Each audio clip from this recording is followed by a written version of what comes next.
क्यों बोते हैं? तो उसको बोने का कारण क्या है? केवल कोई कहे कि हम ठाकुर जी को भजते हैं, भगवान कृष्ण को भजते हैं, कोई कहे हम तिरुपति बालाजी को, नारायण को भजते हैं, कोई कहता है कि हम हरि विट्ठल को, पांडुरंगा को भजते हैं, हमारे यहाँ हाँ हम इनको भजते हैं तो जवारे नहीं बोते। ना ना, पुष्टि मार्गी है, ठाकुर जी की सेवा करने वाला है, उसके यहाँ भी ये 9 दिन जवारे बोए जाते हैं। रामानुज संप्रदाय से जुड़ा हुआ है, नारायण की पूजन कर रहा है, उसके घर में भी जवारे बोए जाते हैं। पांडुरंगा हरि विट्ठल की उपासना कर रहा है, उसके घर में भी जवारे बोए जाते हैं। जवारे का महत्व हमारे यहाँ शास्त्र कहता है। क्या महत्व है उसका, क्या फल है उसका?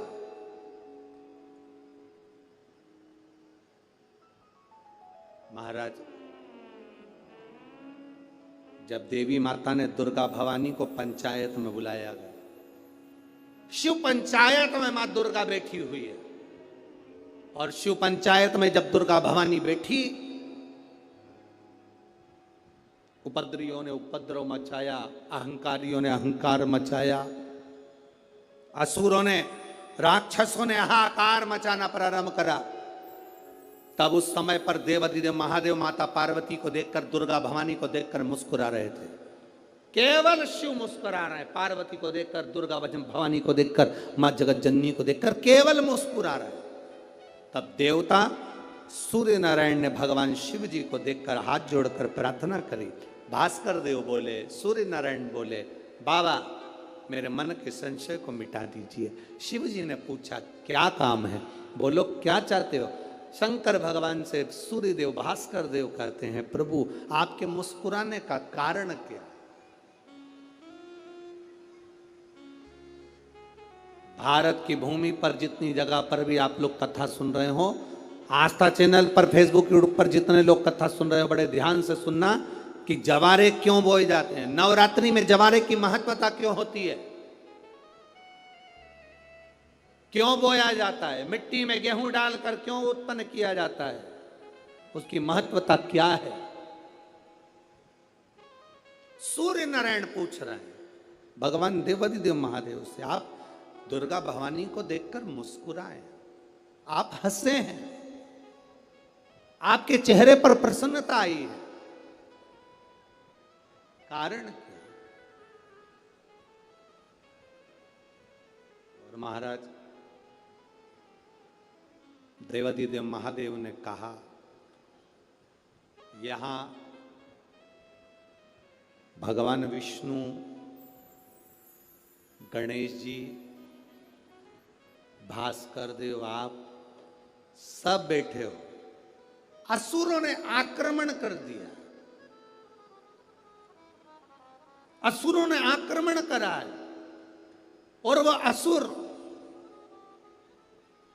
आक्रमण कर दिए हैं तो वो असुर प्रवेश कर रहे हैं, उपद्रव मचाकर, हाहाकार कर कर नष्ट करने वाले हैं इस पूरी पृथ्वी को। तो फिर उसको बचाएगा कौन, कैसे बचेगा? शिव जी ने कहा चिंता मत करो। दुर्गा ने अपने केश का स्मरण किया, एक केश को माता पार्वती जी ने अपने हाथों से छुआ, छूते ही एक कुंड में सुंदर जवारे उत्पन्न हुए हैं। जब तक वो जवारे बड़े नहीं हो जाते, जब तक वो जवारे थोड़े प्रबल नहीं हो जाते, तब तक एक भी असुर प्रवेश नहीं कर सकता, हाहाकार नहीं मचा सकता और अंदर आ नहीं सकता। शिव महापुराण की कथा कहती है, जवारे जिसके यहाँ बोए जाते हैं, जवारे का, आप लोग कहते हैं कहीं पर देवी जी बैठी हैं, किसी के यहाँ मिट्टी की मूर्ति आई 21 फीट की, 41 फीट की, 15 फीट की, 10 फीट की, 25 फीट की देवी जी की प्रतिमा स्थापना हुई।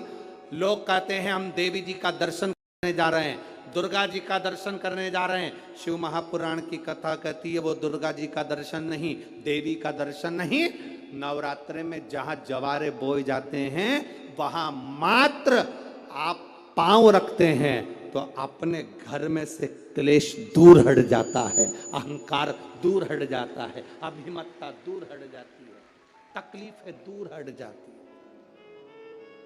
जिसके घर में जवारे बोए जाते हैं वहां से अहंकार, काम, लोभ, आसक्ति, वासना, तृष्णा और दुख, तकलीफें दूर हट जाती है। तो जवारे का मूल का तत्व आनंद, सुख। महाराज उसको समझने वाला समझ सकता।